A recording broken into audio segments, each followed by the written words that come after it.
मित्रांनो, दिनांक 19 आणि 20 मार्च 1927 रोजी महाड येथे कुलाबा जिल्हा बहिष्कृत परिषद संपन्न झाली. या परिषदेच्या कामकाजास 19 मार्च 1927 रोजी सायंकाळी सुरुवात झाली. प्रारंभी परिषदेचे स्वागताध्यक्ष संभाजी तुकाराम गायकवाड यांनी आलेल्या पाहुण्यांचे स्वागत करून परिषदेचा हेतू थोडक्यात सांगितला आणि नंतर या परिषदेचे अध्यक्ष डॉक्टर भीमराव रामजी आंबेडकर यांनी आपले अध्यक्षीय भाषण दिले. बाबासाहेबांचे हे अध्यक्षीय भाषण पुढील प्रमाणे आहे. सद्गृहस्थ हो, आज आपण जो माझा गौरव केला त्याबद्दल मी आपला अत्यंत ऋणी आहे. या परिषदेचे अध्यक्षस्थान मी स्वीकारावे अशी जेव्हा मागणी मजकळे करण्यात आली त्यावेळी माझ्या नेहमीच्या स्वभावास अनुसरून मी ती टाळण्याच्या विचारात होतो. परंतु ती मला टाळता येणार नाही व टाळल्यास जनक्षोभ होईल असे जाणून मी ना नू न करत स्वसंतोषाने ती जबाबदारी स्वीकारली व तदनुसार मी आज आपणापुढे उभा आहे. सद्गृहस्थ हो, आज येथे येण्यास मला एक परी अति आनंद होतो. ज्याला त्याला आपापल्या मूळ स्थानाबद्दल अभिमान जरी नसला तरी प्रेम हे असतेच. माझे वडील पेन्शन घेतल्यानंतर कायमचे वास्तव्य करावे या हेतूने दापोलीस येऊन राहिले. माझा पहिला श्री गणेशाचा धडा मी दापोलीच्या शाळेत शिकलो. परंतु परिस्थितीमुळे मी 5-6 वर्षाचा असताना घाटाचा पायथा सोडून घाट माथ्यावर माझे आजपर्यंतचे जीवित गेले. आज 25 वर्षांनी मी घाटाच्या खाली उतरत आहे. जो प्रदेश सृष्टीने आपल्या सौंदर्याने शृंगारला आहे त्या प्रदेशात पाऊल टाकल्याने कोणालाही आनंदच वाटणार आहे. ज्याला तो प्रदेश आपली मायभूमी म्हणून जिव्हाळ्याचा आहे असे वाटते त्याचा आनंद द्विगुणित झाला तर त्यात काही नवल नाही. परंतु आजच्या प्रसंगी मला जितका आनंद होतो तितकाच खेदही होतो असे म्हटल्याशिवाय माझ्याने राहवत नाही. एकदा स्थिती अशी होती की हा प्रदेश अस्पृश्य जातीच्या दृष्टीने पाहता फारच पुढे गेलेला होता असे म्हणण्यास काहीच हरकत नाही. एकेकाळी अस्पृश्य जातीतील अधिकारी मंडळीने हा प्रदेश अगदी गजबजून गेला होता. त्याप्रमाणे पांढरपेशे लोक अखेरीज करून बाकीच्या वर्गाच्या तुलनेने पाहता अस्पृश्य वर्गच शिक्षणात पुढारलेला होता. ही उन्नती ज्या कारणामुळे झाली त्यात लष्करी पेशा हे एक महत्त्वाचे कारण होते. ब्रिटिश सरकारचा अंमल चालू होण्यापूर्वी अस्पृश्य लोकांस नशीब काढण्यास किती वाव होता याबद्दल आज काही नक्की सांगता येत नाही. परंतु त्या काळी स्पृश्यतेच्या भावना इतक्या तीव्र होत्या की अस्पृश्यांना चालताना स्पृश्यावर सावली पडेल म्हणून वळसा घेऊन जावे लागत असे. थुंकीने रस्ता विटाळेल म्हणून गळ्यात गाडगे अडकवून हिंडावे लागत असे व ओळख पटावी म्हणून हाताला काळा दोरा बांधावा लागत असे. त्या काळी वाव असला तरी अगदीच थोडा असला पाहिजे. इंग्रजी लोकांनी जेव्हा या देशात आपले पाऊल ठेवले तेव्हा कोठे या प्रांतातील अस्पृश्य लोकांना डोके वर काढण्यास संधी मिळाली. त्या संधीचा फायदा घेऊन त्यांनी आपल्या अंगी किती शौर्य आहे, किती तेज आहे व त्यांची बुद्धिमत्ता किती वरच्या दर्जाची आहे हे सिद्ध करून दिले. याचा पुरावा जर पाहिजे असेल तर जुनी आर्मी लिस्ट चाळून पाहिली म्हणजे बस होईल.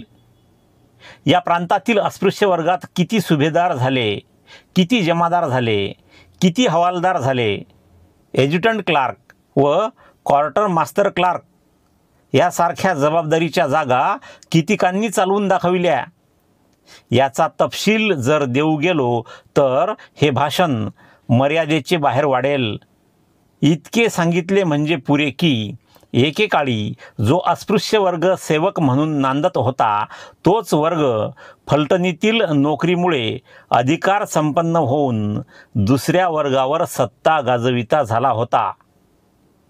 या पलटणीतील नोकरीमुळे हिंदू समाजाच्या रचनेत एक क्रांती झाली होती असे म्हणण्यास काहीच हरकत नाही.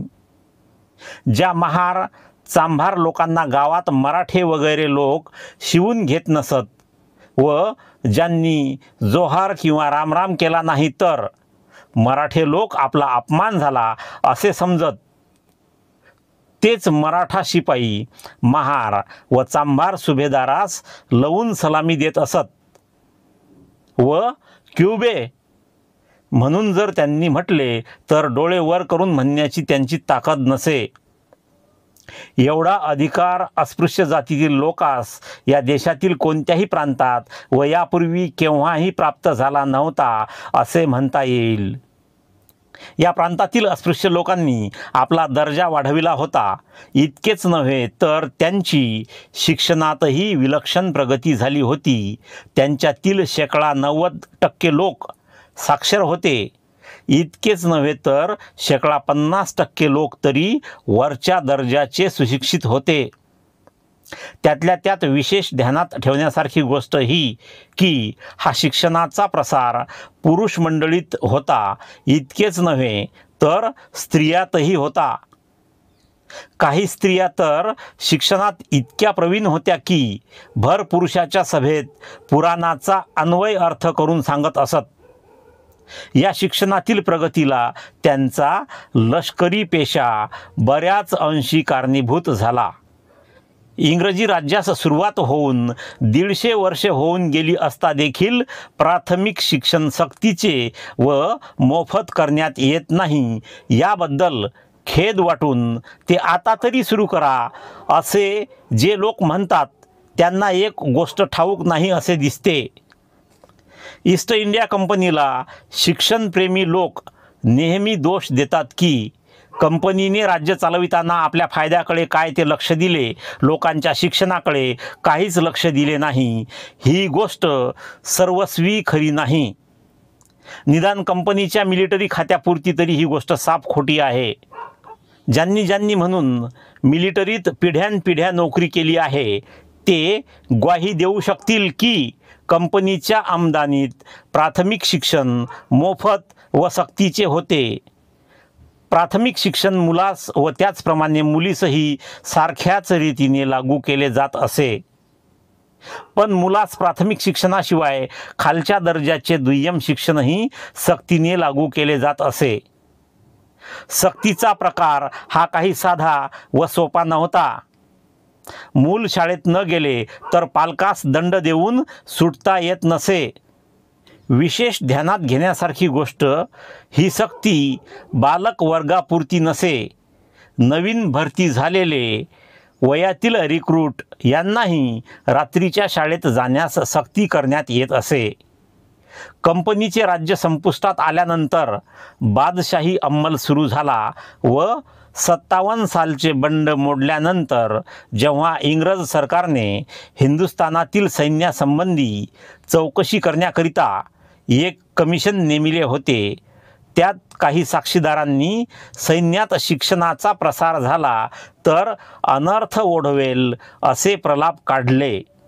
त्यास भिवून मिलिटरी खात्यात जारी असलेल्या शिक्षणाकडे प्रथमतः दुर्लक्ष करण्यात आले व शेवटी त्याचा अगदी बिमोड करण्यात आला. ते कसेही असो, जोपर्यंत ते शिक्षण जारी होते तोपर्यंत अस्पृश्य वर्गाचा अतोनात फायदा झाला होता. या शिक्षणाचा उपयोग त्यांनी अशा उत्तम तऱ्हेने केला की त्यांच्याबद्दल स्वाभिमान वाटल्या वाचून राहणार नाही.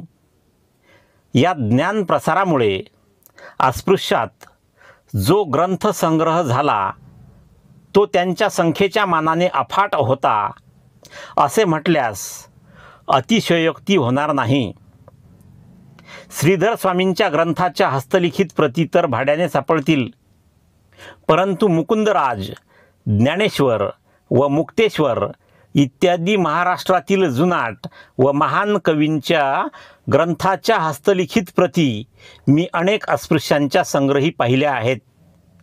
इतकेच नव्हे तर अस्पृश्यांच्या घरी काही दुर्मिळ असा ग्रंथाच्या प्रती सापडतील अशी माझी खात्री आहे.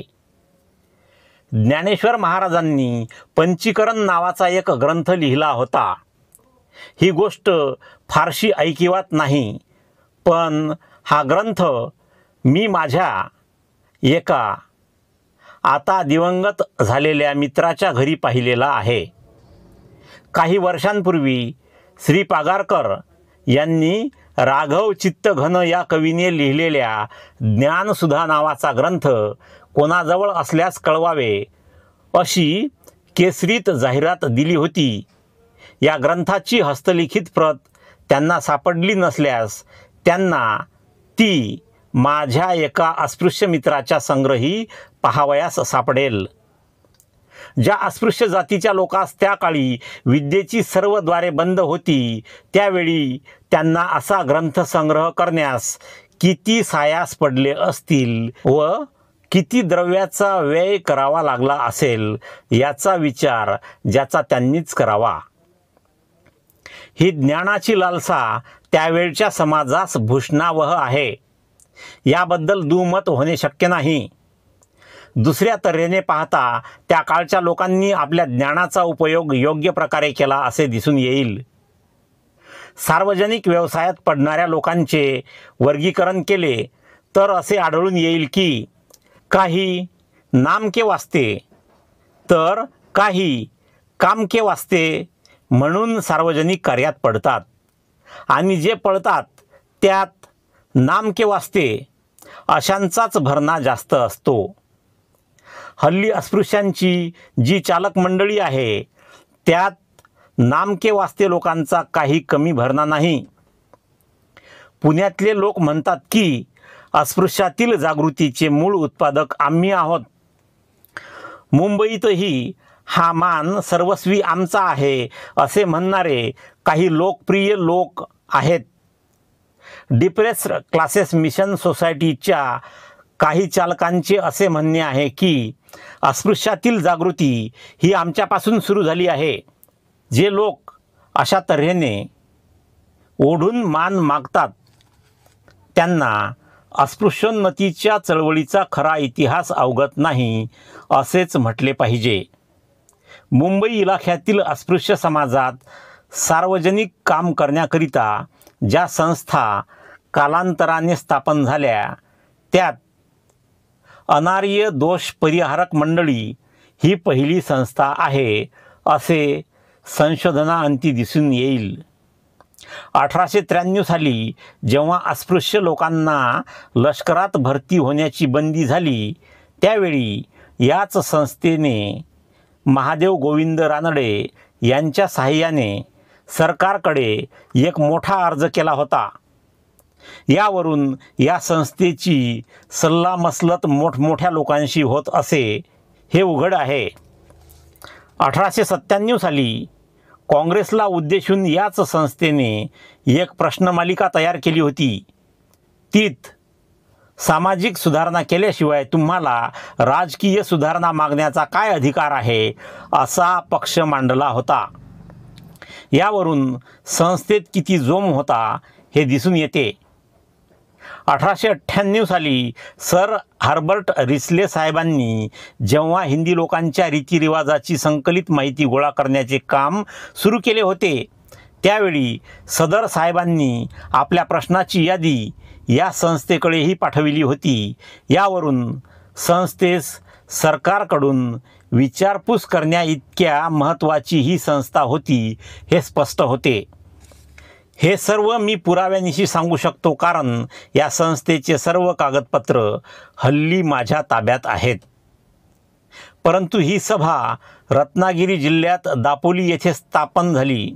त्यावरून उघड आहे की अस्पृश्योन्नतीची चळवळ प्रथम सुरू केल्याचा मान जर कोणास द्यावायचा झाला तर तो या संस्थेस आणि या प्रांतास देणे प्राप्त आहे. या संस्थेच्या चालकांनी संस्थेच्या मार्फत फक्त अडचणी दूर करण्याचे काम केले असे नाही, लेखनाद्वारे जागृती करण्याचे कामही त्यांनी पुष्कळच केले.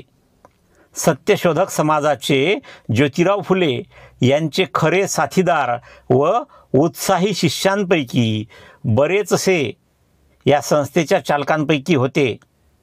एका नावाचा उल्लेख केल्याशिवाय माझ्याने राहवत नाही. ते गृहस्थ म्हणजे कैलासवासी गोपाळबुवा वलंगकर हे होत. त्यांनी आपल्या लेखनाद्वारे जी जागृती केली ती अनुपम आहे. ज्यांना ती पाहावयाची असेल त्यांनी दीनबंधूच्या जुन्या फायली वाचून पाहाव्यात, म्हणजे कळेल. अशी ज्या लोकांची एकेकाळी उन्नत स्थिती होती त्या लोकांची आजची स्थिती किती अवनत झाली आहे. तारतम्य दृष्टीने पाहू गेलो तर या प्रदेशातील अस्पृश्य वर्गाची स्थिती इतकी खालावली आहे की त्यांच्या इतके दरिद्री, अशिक्षित व मूढ लोक इतर प्रदेशातील अस्पृश्य वर्गात नाहीत असे म्हणण्यास काहीच प्रत्यवाय नाही. या प्रांतातील अस्पृश्य वर्गाच्या स्थितीत असा खेदकारक व शोचनीय फेरफार कसा झाला, हा एक गूढ प्रश्न आहे. याचे नेहमी देण्यात येणारे उत्तर असे आहे की ब्रिटिश सरकारने अस्पृश्यांची लष्करात भरती करण्याचे बंद केल्यापासून हा अनर्थ ओढवला आहे. या म्हणण्यात पुष्कळसा खरेपणा आहे, याबद्दल मला मुळीच शंका नाही.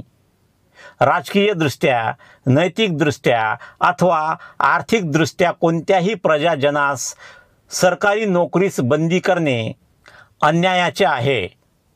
अस्पृश्य समाजातील लोकांस लष्कर भरतीतून बंद करणे हे पक्षपातीपणाचे लक्षण तर आहेच, पण हे विश्वासघाताचे त्याचप्रमाणे मित्रद्रोहाचेही लक्षण आहे असे म्हणावे लागेल.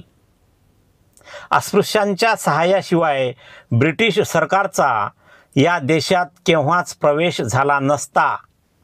मराठेशाहीचे उच्चाटन इंग्रजांना कसे करता आले याची इतिहास संशोधकांकडून अनेक कारणे देण्यात येतात.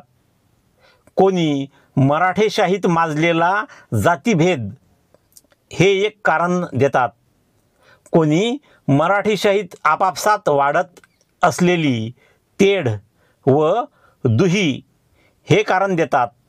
पण यांपैकी एकही कारण खरे नाही असे माझ्या अल्पमतीस वाटते. मराठ्यांमध्ये जातीभेदामुळे किंवा दुहीमुळे दौर्बल्य वाढले होते, तर इंग्रज लोक काय सामर्थ्यवान होते? खरे म्हटले असता ज्या काळी इंग्रजांनी हा देश काबीज करून घेतला त्या काळी इंग्लंड देशाला नेपोलियनने दे माय धरणीठाय करून सोडले होते. इतके की हिंदुस्थानात राज्य करीत असलेल्या त्यांच्या ईस्ट इंडिया कंपनीस त्यांना द्रव्यबलाची व सैन्यबलाची मदत करणे अशक्य होते. उलटपक्षी नेपोलियनच्या तळाख्यातून सुटका करण्यासाठी ईस्ट इंडिया कंपनीपासून द्रव्यबलाची व सैन्यबलाची मागणी केली. हिंदुस्थानात इंग्रजांची अशी दुर्बल स्थिती असताना त्यांनी हा देश कसा काबीज केला याचा उलगडा मराठ्यात तेळ होती किंवा दुही होती या म्हणण्याने होत नाही. मला असे वाटते की याला समाधानकारक असे उत्तर देता येईल ते हेच की या देशात येऊन इतदेशीय लोकांचे सैन्य जर इंग्रजांना उभारता आले नसते तर हा देश त्यांना केव्हाच पादाक्रांत करता आला नसता. यावर आमच्या दयाळू व न्यायप्रिय इंग्रज सरकारास मी अशी सूचना करतो की त्यांनी आपणा स्वतःला असा प्रश्न विचारावा की या इतदेशीय सैन्यात कोणाचा भरणा होता व ते जर आपले जुने दप्तर तपासून पाहतील तर त्यांना दिसून येईल की या त्यांच्या सैन्यात अस्पृश्यांशिवाय दुसरे कोणीही नव्हते। तेव्हा हे उघड आहे की अस्पृश्यांचे बळ जर इंग्रजांच्या पाठीमागे नसते तर हा देश त्यांना केव्हाच काबीज करता आला नसता। ज्या लोकांनी सैन्यात भरती होऊन देश हस्तगत करून दिला त्याच लोकांची सैन्यातून हकालपट्टी व्हावी ही न्यायाची तर्रा मोठी मसालेवाईक आहे असे म्हणणे भाग आहे। इंग्रज लोक कसे कार्यसाधू लोक आहेत याचे दुसरेही एक उदाहरण नुकतेच घडलेले आपणा सर्वांस विदित असेलच। 1917 साली सुरू झालेल्या महायुद्धाच्या प्रसंगी आमच्या सरकारला पुन्हा अस्पृश्य वर्गाची आठवण झाली। आमच्या अस्पृश्य वर्गाची फलटणीत शिरण्याची उत्सुकता नेहमीच अनावर असते। एका फलटणीपुरती मागणी होती तर 2 फलटणी होतील इतकी माणसे आपखुशीने तयार झाली। सरकारने एक पलटण उभी केली। एकदा झालेली बंदी उठवून पुन्हा लष्कर भरती सुरू झाली। याबद्दल सर्वांनाच आनंद वाटला। या प्रांतातील अस्पृश्यांच्या भाग्योदयास पुन्हा प्रारंभ झाला अशी आशा वाटू लागली। परंतु लढाई संपल्याबरोबर काटकसरीच्या नावाखाली पलटण कमी करण्यात आली। या सरकारच्या ताल बेताल वर्तनास काय म्हणावे हे समजत नाही। सद्गृहस्थ हो, माझे असे मत आहे की आम्ही सरकारला नेहमीच अनुकूल असतो, म्हणूनच सरकार आमची नेहमी उपेक्षा करते। सरकार देईल ते घ्यावयाचे, सांगेल ते ऐकावयाचे, ठेवील तसे राहावयाचे अशी जी आमची दास्यत्वाची वृत्ती होऊन गेली आहे तीच सरकारकडून होत असलेल्या उपेक्षेचे मुख्य कारण आहे। आमच्यावर होत असलेले अन्याय आम्ही मुकाट्याने सहन करतो। उजव्या गालावर कोणी थप्पड मारल्यास आम्ही आपला डावा गाल पुढे करतो, पण मारणाऱ्याचा प्रतिकार करण्यास आमचा हात वर जात नाही। आकाश जरी कोसळले तरी आम्ही एखाद्या हवालदिलाप्रमाणे नशीब म्हणून स्वस्थ बसतो। ह्या आत्मघातकी वृत्तीचा आम्ही जितक्या लवकर त्याग करू तितके आपल्या फायद्याचे आहे। म्हणून मी आपणास असे सांगतो की लष्कर भरतीची बंदी दूर करण्याचा आम्ही शक्य तेवढा प्रयत्न केलाच पाहिजे। परंतु मी आपणापुढे जो प्रश्न मांडणार आहे तो असा की लष्कर भरती झाली तर सर्व कार्यभाग आटोपला काय?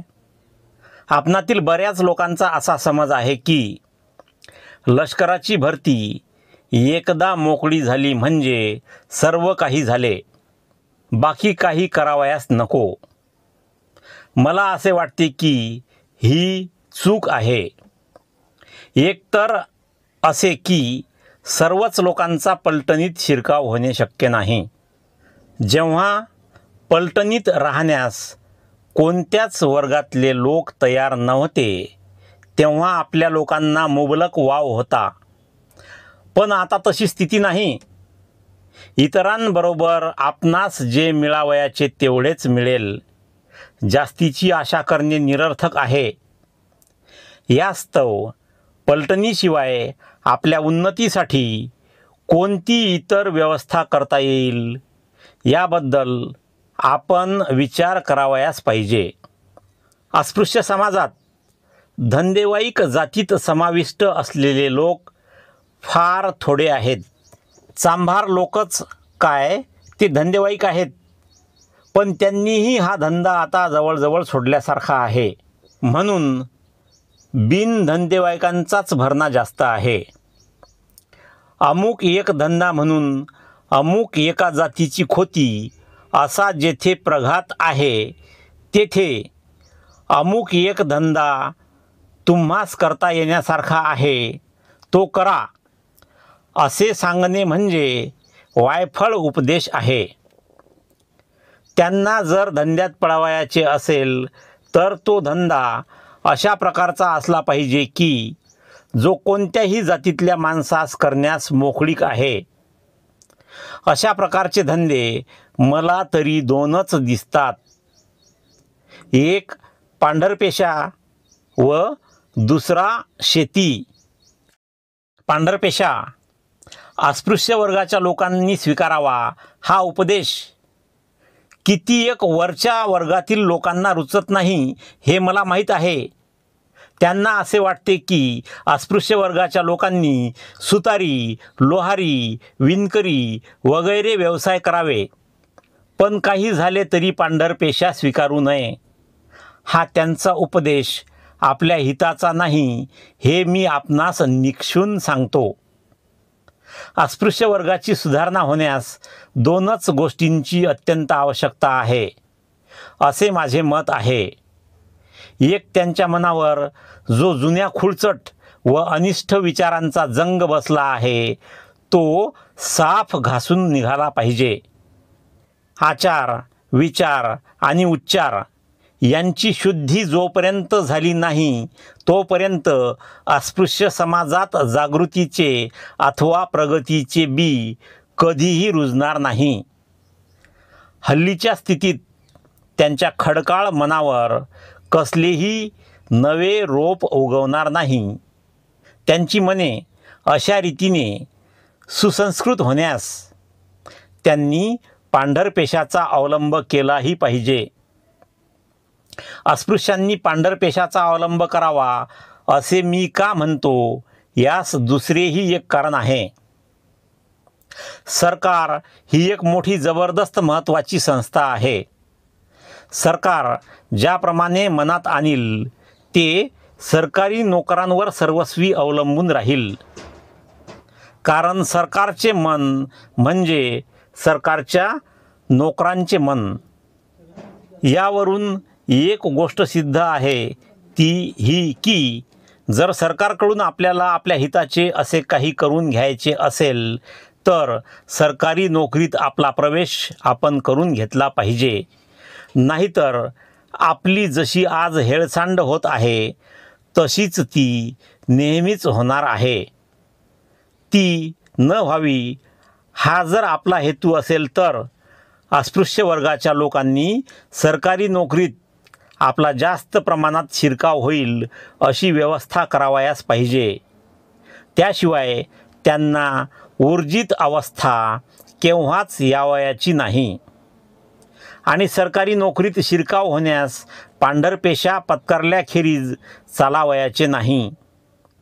ह्या गोष्टीचे महत्त्व मुसलमान व मराठे या जातींनी ओळखले आहे आणि या बाबतीत त्यांची मोठी धडपड चालली आहे. आपणही वेळीच जागे होऊन आपला शिरकाव करून घेतला पाहिजे. ब्राह्मण लोक या चळवळीची निंदा करतात आणि सरकारी नोकरीत काही नाही म्हणून सांगत फिरतात, परंतु या त्यांच्या म्हणण्यात सत्यही नाही व प्रामाणिकपणाही नाही. सत्य नाही याचे कारण असे की सरकारी नोकरीचा अधिकार या प्रांतातील ब्राह्मणांच्या हाती जर नसता तर इतर प्रांतातील ब्राह्मणांप्रमाणे ते पानके किंवा स्वयंपाकी झाले असते. येथील ब्राह्मणांचे श्रेष्ठत्व नुसत्या पुराणाच्या आधारावर असते तर इतर ठिकाणाप्रमाणे कधीच ढासळले असते. पण त्याला सरकारी नोकरीच्या अधिकाराचा पाठिंबा असल्यामुळे ते टिकले आहे. जसा असत्य तसा हा युक्तिवाद दिशाभूल करणारा आहे. कारण ब्राह्मणांनी सरकारी नोकऱ्यांची काही अभिलाषा सोडली नाही, उलट त्यांची चिकाटी आहे ती आहेच. तेव्हा त्यांच्या असत्य व अप्रामाणिक युक्तिवादाला आपण फसून जाता कामा नये. सद्गृहस्थ हो, या प्रसंगी मला एका खेदकारक गोष्टीची आठवण करून देणे भाग पडत आहे. मी मागे सांगितले आहेच की हा प्रदेश सुभेदार, जमादार यांनी गजबजलेला होता व या लोकांनी अनेक उपयुक्त गोष्टी केल्या, पण एक गोष्ट केली नाही. ती जर केली असती तर ती आज आपल्या सर्वांच्या कामी आली असती. ती गोष्ट ही की त्यांनी आपापल्या मुलास शिक्षण दिले नाही. सद्गृहस्थ हो, हे लोक काही गरीब नव्हते. त्यांच्या कालाच्या मानाने त्यांना फारच मोठे पेन्शन मिळत असे. त्यांनी जर मनात आणले असते तर आपापल्या मुलांना BA, MA पर्यंतचे शिक्षण त्यांना देता आले असते. याचा परिणाम काय झाला असता याची कल्पना सहज करता येण्यासारखी आहे. ही शिकलेली मुले आज मामलेदार, कलेक्टर, मॅजिस्ट्रेट वगैरे हुद्द्यावर जर चढली असती तर आज सर्व अस्पृश्य समाजावर त्यांचा वज्रपंजर असता. त्यांच्या छत्रछायेखाली आपली वाढ झाली असती. परंतु तसे न झाल्या कारणाने आज आपण उन्हात तापत पडलो आहोत, अगदी करपून जात आहोत. माझी अशी दृढ भावना झाली आहे की आपण अशा प्रकारची आपल्यावर सावली करून घेतल्याखेरीज आपली मुळीच वाढ होणार नाही. ही सावली पांढरपेशा पत्करून सरकारी नोकरीत आपला शिरकाव करून घेतल्याशिवाय होणार नाही. म्हणून आपणा सर्वांस मी अशी सूचना करत आहे की आपण आधी उच्च प्रतीच्या शिक्षणाकडे विशेष लक्ष पुरविले पाहिजे. एक मुलगा BA झाल्याने आपल्या अस्पृश्य समाजास तो जसा आधार होईल तसा 1000 मुले 4थी शिकून पास झाली तरी होणार नाही. प्राथमिक शिक्षणाकडे दुर्लक्ष करावे असे मी म्हणत नाही. मी जे म्हणतो ते हे की हल्लीची आपली परिस्थिती अशी चमत्कारिक आहे की वरच्या प्रतीचे शिक्षण घेत असलेल्या मुलाला जितक्या लवकर शिखरास नेऊन पोहोचवू तितके बरे. याकरिता या प्रांतात आपल्या लोकांकरिता एखादे बोर्डिंग असणे अत्यंत आवश्यक आहे. ठाणे आणि कुलाबा जिल्हा यातील विद्यार्थ्यास सोयीस्कर व्हावे म्हणून मी पनवेल मुक्कामी बोर्डिंग काढण्याचे योजिले आहे. त्यास तुम्ही सर्वजण द्रव्याद्वारा शक्यतेनुसार मदत कराल अशी आशा आहे. दुसरा धंदा मी जो आपणास सुचविला आहे तो आहे शेती. हा धंदा सुचविण्यात माझा हेतू असा आहे की आपल्या अस्पृश्य वर्गांची आर्थिकदृष्ट्या स्वतंत्र रीतीने जीवित घालविण्याची व्यवस्था करावी. आज अस्पृश्य वर्गात समाविष्ट होणाऱ्या जातींपैकी महार जात म्हणजे एक भिकार लोकांचा तांडा आहे असे म्हणावयास काहीच हरकत नाही.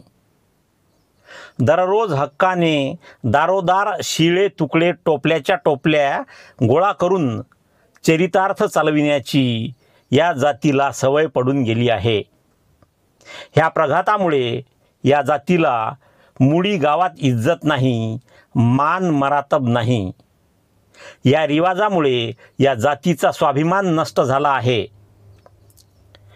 काहीही म्हणा, जोड्यात वागवा, पण मला तुकडा वाढा, अशी या जातीची वृत्ती बनून गेली आहे. या रिवाजामुळे या जातीला स्वतंत्रपणे आपल्या उन्नतीचा मार्ग आक्रमणे शक्य नाही. कारण आज जर देवळात शिरू म्हटले, सार्वजनिक पाणवठ्यावर पाणी भरू म्हटले, मेलेले जनावर ओढणार नाही म्हटले तर उद्या गावातील लोकांच्या भाकऱ्या बंद झाल्या की यांच्या नाड्या मेल्याच. अशा रीतीने शिळ्या आणि उष्ट्या तुकड्यासाठी आपली माणुसकी विकणे ही गोष्ट मोठ्या लाजेची आणि शरमेची आहे. हा तुकडा मागावयाचा सोडून गावातील इतर लोकांप्रमाणे जर शेती केली तर होणार नाही काय? शेती विकत घेणे हे अस्पृश्य लोकांना कदाचित कठीण जाईल, पण जंगल खात्याच्या कितीतरी पडीक जमिनी आहेत. त्या जर एखाद्या अस्पृश्य वर्गाच्या माणसाने मागणी केली तर त्याला मिळण्यासारख्या आहेत. पण या गोष्टी घडवून कशा याव्यात? मला असे वाटते की जोपर्यंत आम्हाला शिळे तुकडे खावयाला मिळत आहेत तोपर्यंत आहे ही स्थिती बहुतेक कायमच राहील. जुना मार्ग जोपर्यंत चालू आहे तोपर्यंत नव्या मार्गाने जावयास कोणीच निघणार नाही. जुन्या मार्गाचा अवलंब करून आज माणुसकीला आपण दुरावलो आहोत. तो मार्ग किती दिवस तुम्ही चालू ठेवाल याचा तुम्ही विचार करा. सद्गृहस्थ हो, दरेक सुधारणेच्या बाबतीत वडिलांची रीत हा या प्रांतातील लोकांचा महामंत्र असतो व सर्व प्रकारच्या नव्या योजनेच्या वेळी मग ती बरी असो किंवा वाईट असो त्याचा जप चालावयाचाच. याचा अर्थ वडिलांनी काही बाबतीत असमंजसपणे एखादा प्रघात सुरू केला तर त्याच्या वंशजांनी मग तो प्रघात त्यांना कितीही विघातक असो तो चालूच ठेवावयाचा. सर्वच ठिकाणी जुने ते सोने ह्या म्हणीस जर आपण धरून बसलो तर नवीन सुधारणा कधीच होणार नाहीत. शिवाय दरेक आईबापाची अशी इच्छा नसावी काय की आमच्या मुलालेकरांची स्थिती आमची आहे तिच्यापेक्षा काकणभर अधिक असावी. अशी ज्यांची इच्छा नसेल त्या आईबापाच्या जोडप्यात व पशूंच्या जोडप्यात काय अंतर आहे मला समजत नाही. सद्गृहस्थ हो, तुम्ही आपल्यासाठी जरी नाही तरी आपल्या संततीसाठी मी जे सांगतो याकडे लक्ष द्या. आज आपणास भाकरी मिळते तेवढी बस आहे. ह्या मोठ्या भानगडी आम्हास नकोत.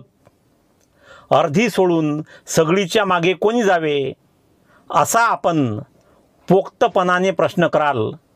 पण मी आपणास इशारा देतो की मी सांगतो त्या दिशेने तुम्ही प्रयत्न केला नाही तर आज जी चतकोर भाकरी मिळत आहे ती उद्या मिळणार देखील नाही. हे विचार मी फक्त आपल्या पुढे मांडले असे नाही. जेथे जेथे मला बोलण्याचा प्रसंग आला तेथे तेथे मी हेच विचार मांडले आहेत. आपल्याला विशेषतः सांगावयाची गोष्ट ही की आपण सर्वांनी जागृतीचे काम विशेष जोराने करावयास पाहिजे. पलटणीतल्या पिढी नष्ट झाल्यापासून या प्रांतातील लोकांना मृत कळा आल्यासारखी झाली आहे. कसल्याच प्रकारची हालचाल नाही.